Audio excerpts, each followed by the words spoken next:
This is the Tudors Dynasty Podcast. And now, Rebecca Larson. Welcome to episode 120. I'm your host, Rebecca Larson. On this episode, I step in for my wonderful partner in crime, Steph, and chat with the ever-versatile historian Heather R. Darsie about the first wife of Henry VIII, Katherine of Aragon. But before we jump into that, a very warm welcome to my newest patrons, Jessica V, Katie J, and Shelley F. A big thanks to Teresa L and Kathy D for increasing their pledges. Thank you, guys. I'd also like to tell Valerie C and Cindy M how grateful I am for their generosity. They know why. Now, to my existing patrons, thank you so much for sticking with me through this journey through history. I wouldn't be doing this without your support.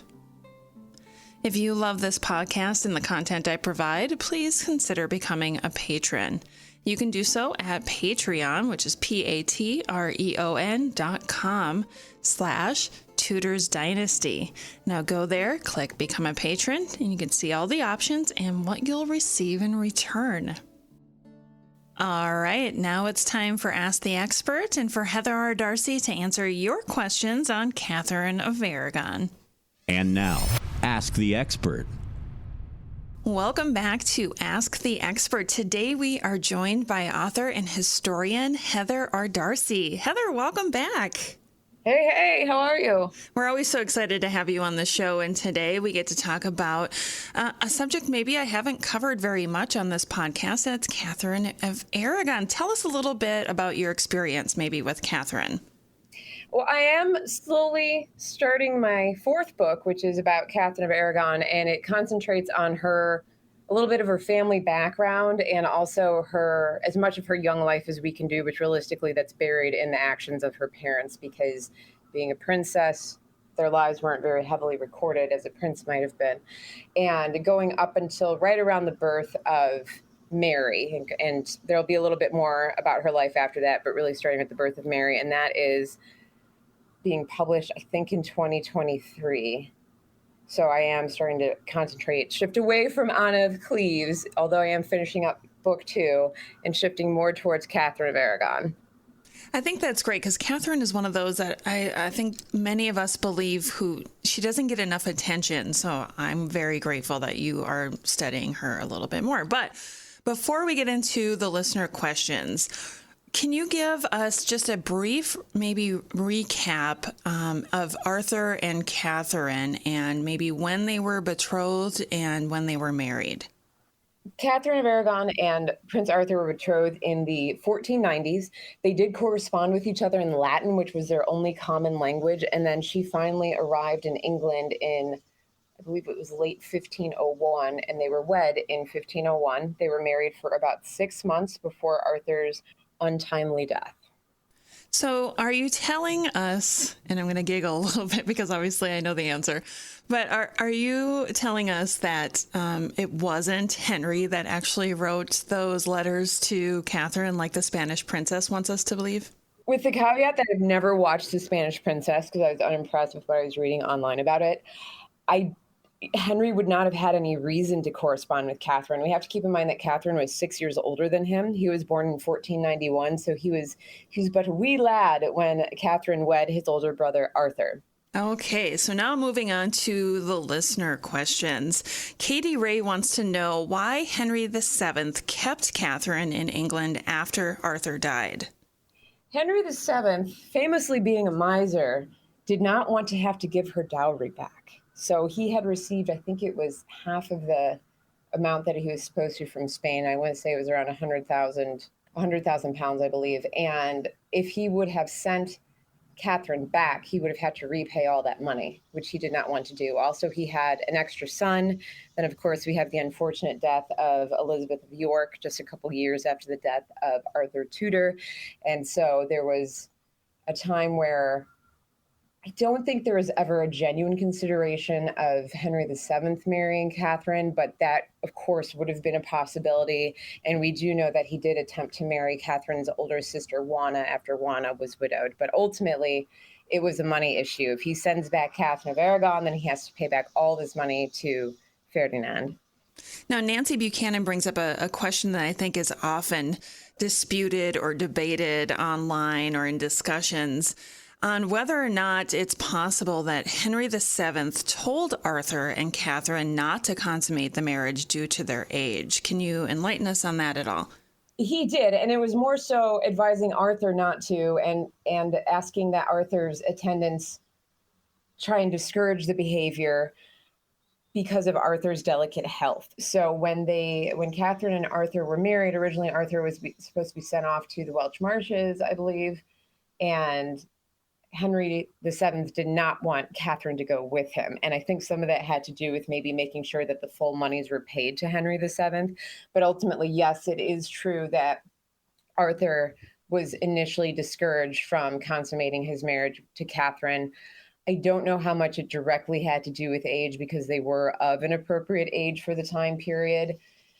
But yes, that is true. Now, with that being said, I know this is going to be a difficult question to answer, but Doug Breeden wants to know if Katherine could have lied about her and Arthur not consummating the relationship. Oh, absolutely. But there was a papal dispensation given. So even if they would have consummated the marriage in the sense that we think of with being, caught in flagrante delicto or whatever, it didn't matter because the Pope, who was, of course, the representative of God on earth, said, nope, they never did it. It's fine. She's basically a virgin. Or she is not even basically, she is a virgin. So it wouldn't surprise me either way. Same thing with Anna of Cleves as she consummated her marriage with Henry. It's just what we really have to look at is what were the legal things that happened. So legally, Katherine was declared a virgin more or less, or was declared not to have consummated her marriage with Arthur by the Pope, and that's the bit that matters. Same thing with Anna, who, I love to bring her up, but on paper, she and Henry had never consummated their marriage. This is just one of those subjects that we could debate forever and never find out the truth. No, there's no way to know. No, we can, unless you can travel back in time and witness. Be a creepy fly on the wall. Right, and I don't think that would be cool. No. Now, Dalton Kinsley wants to know, we're kind of going to shift gears a little bit and talk about Arthur and Henry's sister, Margaret Tudor. Now, Dalton wants to know if Katherine was close with Margaret, and then he also wants to know, why did she have no remorse after the Battle of Flodden, referring to Katherine? There's far more documentary evidence of Katherine interacting with Henry's little sister, Mary. Henry's older sister, Margaret, was only at court for another couple of years beyond Katherine arriving in England. And so if they did have a close relationship, there's not much documentary evidence of it. Also, I don't know why Katherine would have wanted to keep up correspondence with Margaret when Margaret could have just as easily communicated with her brother, the king. And then concerning why didn't Katherine have any remorse, we don't know if she did or not. It's difficult overall to judge people's feelings 500 years later, and especially because usually the only information we have about someone's feelings are the written documentation of an observer and not of the person themselves. So it's not, if Katherine of Aragon kept any kind of diary, it has long since been lost. And I don't think she did. I'm just saying in general, we don't have a lot of documentary evidence of feelings. It could also be her outward display was to show that she was this triumphant, victorious warrior queen, if you will, like her mother Isabella. But maybe she was really upset behind closed doors. We just don't know. And unfortunately, again, with the did they or didn't they of Katherine of Aragon and Arthur Tudor, there's no way to know. Okay, so moving on then on Flodden, Michelle T. wants to know if Henry VIII was jealous of Katherine's success at Flodden while he was away fighting in France. That's another one of those feelings questions that are really, really difficult to discern 500 years later. The answer is I don't think there's a way of knowing unless there's some sort of report specifying how Henry felt. And I don't believe that there is anything along those lines that exists to today.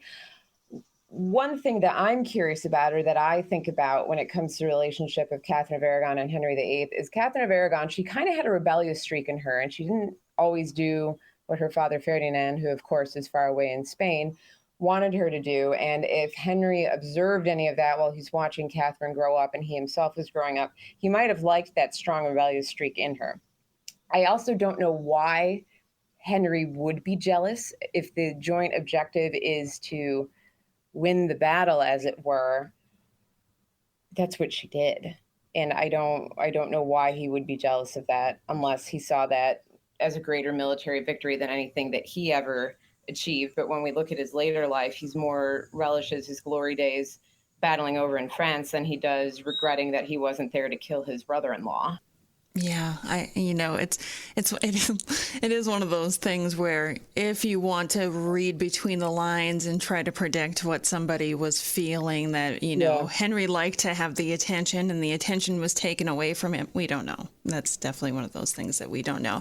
Now, Henry and Katherine were married in 1509. Yes. And Al Pratt wants to know if it's true that their marriage was called into question by Queen Isabella even before Henry had started the annulment process.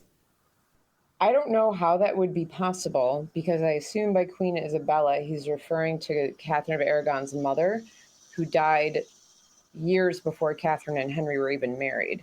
Interesting. So maybe it's just a misunderstanding of the timeline, or it could be a confusion with historical fiction too, because we have so many historical fiction books and series happening right now that I think are muddying the lines of history. Oh, yeah. Yeah, and I don't know, did it show in The Spanish Princess that Isabella lived for a long time? Oh, I don't know that. Isabella died, I think, in late 1504. And Henry and Katherine didn't marry until the spring of 1509. Yeah, I want to say they had her die in an appropriate timeline. I don't think they had her living longer than usual. Okay. But along the same line, Samantha Dillon wants to know, why didn't Katherine's Spanish family do more for her when Henry started the annulment process?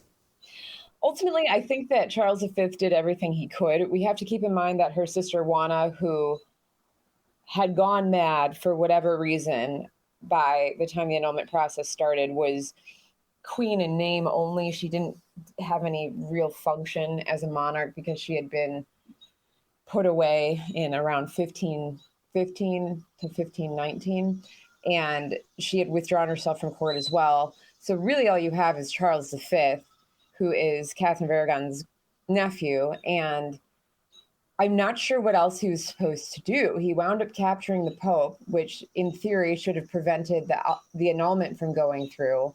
The only other thing that Charles V could have done that I can conceive of is start a war with Henry. And Charles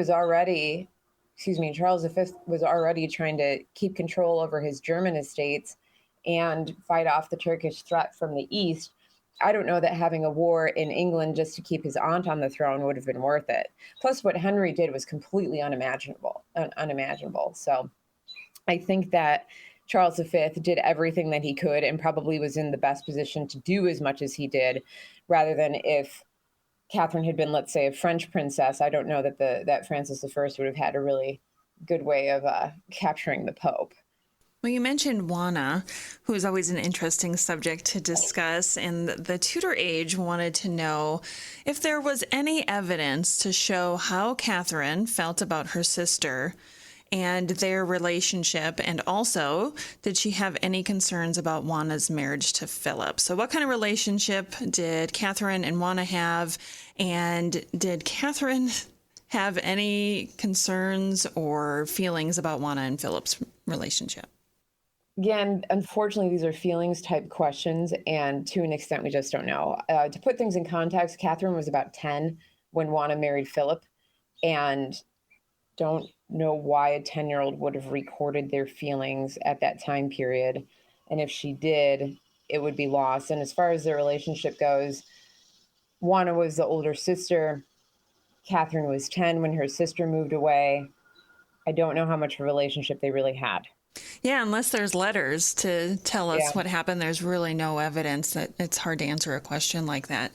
Yeah, well, and Katherine and Henry certainly seemed happy when Philip and Juana accidentally landed on their shores, but I don't know how much that shows good evidence of Juana and Katherine having a great relationship, so much as, hey, sister, I haven't seen you in forever. Because we have to keep in mind that when women were married, they frequently were shipped off to different countries or different parts of their country, never to see their family again. And so even then, if there's anecdotes from when Philip and Juana landed in England by accident.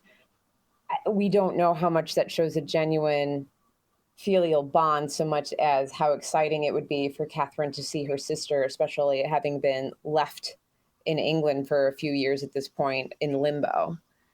Okay, now moving on then to Henry VIII and Katherine of Aragon's daughter, Mary. Do we have any idea what Katherine's relationship with Mary was like? In some ways, yes. In some ways, no. We know that they loved each other very, very much. And I think that the most evidence of that comes from when Katherine is sent away from court and Mary is forced to effectively cease all contact with her mother. It was a huge strain on the two of them. And that is probably the most evidence that we have. Katherine did seem to be as involved as a queen could expect to be involved in the upbringing of a princess. And so it seems that she did have a very strong relationship with Mary. Additionally, when we look to Mary, when she becomes Queen of England, she has a very strong connection to her Spanish heritage, or at least is very proud of her Spanish heritage. And she does things that seem to harken back to Katherine of Aragon. So again, this is kind of more the anecdotal stuff where you have to read between the lines a bit. But it does seem that the two had a strong bond. As far as involvement, that's unclear, but they did appear to have a very strong bond. I am curious, and I don't know if you know the answer to this or not, but what kind of things would Katherine have taught her? Are we talking like needlework and stuff like that, or was it something maybe bigger? Again, difficult to know exactly, but I think needlework would have been something. Spanish language, probably. I think that Katherine, being a very, very, very, very Catholic woman, would have made sure that her daughter was also very, very Catholic. So these questions came from Crystalline, and she also wanted to know how would things have been different for Katherine if she hadn't put up a fight over the annulment? I'm guessing that Katherine would have been able to retire to a monastery, and women who were wealthy that retired to monasteries, they lived within the walls of the monastery, but they were allowed to leave and come and go. And so it was kind of almost like a retirement community in some ways for wealthy or noble women. As far as what happened with Mary, I think Mary would have had a much nicer upbringing at court. However, I don't know that ultimately things would have proceeded differently.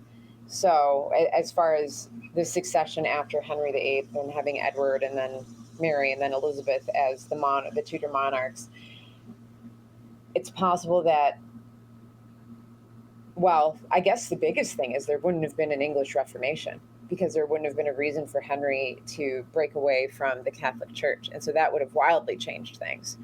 And Mary, I'll retract my prior statement as far as the succession goes, because I suppose we don't know at this point, but Mary might have even been married off to a Catholic prince and Henry might have stayed Catholic. So really, we'd like to blame the Reformation on Henry VIII's lust for Anne Boleyn, but some of it needs to be blamed on Katherine of Aragon's obstinacy, whether right or wrong, however you view it, and her unwillingness to allow Henry to annul the marriage.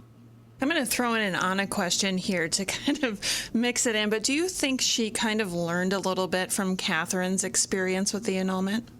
Did she know? I mean, as far as, she came into the picture, what, a decade and a half, 2 decades later. Did she know exactly? I would assume she knew what happened. And do you think that that helped in the course of her future and the decisions that she made? I don't know. What I can say is that while Henry's actions were not unfamiliar to the court at the United Duchies, nobody knew about Anne Boleyn. That's one thing. They knew that Henry was trying to end his marriage. And at one point, Anna's father sent Henry a letter saying, hey, how about my son marries your daughter and you can marry one of my other 2 daughters, because it wasn't widely known in the United Duchies that Anne Boleyn was kind of waiting in the wings. And so while they knew about the annulment, they might not have known exactly what was happening with it. As far as Anna's actions, I think that was more clever self-preservation rather than it was her thinking about Katherine of Aragon. Okay. And the last question for today came from Denise Wards, and she wants to know, Heather, can you give us some of the positive details of Katherine's life rather than focusing on the hardships and sorrows? So what can you tell us on a positive note about Katherine? I think she was very independent-minded, or at least as much as she could be for being a late medieval, early Renaissance queen. Her sister Juana is considered to be one of the last medieval queen of Spain, so that's why I'm kind of couching it that way. And as we might all recall, the Renaissance started at different times in different areas of Western Europe. And she was a bit petulant as a teenager in England, but that shows a great sense of independence, I think, for the time period. And of course, she really did kick some butt at the Battle of Flodden. That's a big deal. And regardless of how Henry felt about it, that was fabulous. That was a coup. She did a great job. She was very proud of her daughter. It's unfortunate that she went through so many stillbirths and early deaths of her babies, but she was very proud of her daughter. She seemed to carry out the duties of being a queen in as ideal of a fashion as she could have. And I think that that's one thing she has over all of Henry's wives, is that she was perhaps the best qualified and the best at acting as a queen. So I think that, and she was resilient. She was Queen of England for over 20 years. And that's a fabulous achievement. She was a fixture in England, and it really was a big deal when talk of the annulment came about, because there are a lot of people who really did love Katherine of Aragon and didn't want to have a new queen because they had a perfectly good one. Why did they need a new one? And I often wonder, too, if maybe Jane Seymour tried to model herself a little bit after Katherine as well. Yeah, that wouldn't surprise me, and especially because she had close contact with Anne, and I believe also with Katherine. She kind of got a feel for what Henry liked in advance, if you will. Yeah, and those Seymours sure know how to work a situation to their advantage, too. Oh, don't they? Well, Heather, thank you so much for coming on today. Today's probably like episode 24 for you. Probably. That's all right. I'm always happy to be here. And you know what? I'm really looking forward to talking more about Katherine of Aragon as time goes by. Like I said, I still have Anna of Cleves and her family kind of in the forefront of my head because I'm finishing up book 2. But I'm looking forward to discussing Katherine of Aragon with you much, much more in the coming years, if we're so lucky. Yes, we cannot wait for that. But in the meantime, remind everybody where they can find you and your books. Yes, so I have the blog maidensandmanuscripts.com. I'm also on Facebook under Heather R. Darsie Historian. I'm on Twitter at HR Darsie History, and I'm on Instagram at H Darsie History. I forgot the R on Instagram. I don't know why. I will say I am a bit more active on Twitter and Instagram these days. And then, of course, there's my first book, Anna, Duchess of Cleves, the King's Beloved Sister, the very first book written about Anna, researched and written from the German perspective. And it helps her life and the end of her marriage make a heck of a lot more sense. And then my second book, Children of the House of Cleves, Anna and Her Siblings, should be out right around May of 2022. And if you have yet to purchase Heather's book on Anna of Cleves, please do, because I just want to tell you from my own experience, it is going to open your eyes to another side of history and give you more information to make your own decisions. So, Heather, you did such a great job on your research on that book. I want everybody to read it. Yes, thank you very much. So, well, it's been a pleasure, and until next time. And that concludes this episode of the Tudors Dynasty podcast. Thank you so much for listening. If you enjoy the show, please show your support by leaving a review wherever you listen. Reviews are some of the greatest gifts that you can leave a podcaster because it suggests their show to people who may not have even known it existed. So thank you so much for your support. Thanks for checking out the Tudors Dynasty podcast. Read more on the blog at tudorsdynasty.com.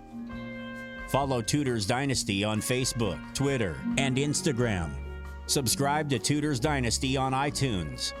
Thanks for listening.